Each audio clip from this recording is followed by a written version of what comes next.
Hi, I'm Anogden Gaffney and welcome to the Cook for Your Life YouTube channel. Today we're going to be talking about orange food. Now, when you're told to eat your colors, the orange foods that we eat tend to represent foods that are rich in vitamin A, beta-carotene. This is a really powerful antioxidant which is incredibly good for us.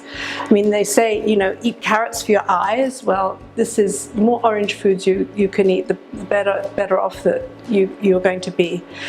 And they're also foods which tend to come up now in the winter time. And I'm thinking about winter squashes, pumpkins, these are all orange. Things like carrots, of course.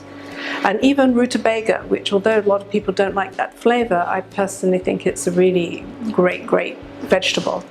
And these all are rich in vitamin A and in vitamin C, vitamins that we need to keep us healthy through the winter months. And of course, we mustn't forget the absolute orange, which are oranges themselves, citrus fruit. So we're thinking about oranges, tangerines, satsumas, all of these things which start to come into season around December, and these are other great ways to get a lot of vitamin C into your diet. So stay with me, look and learn.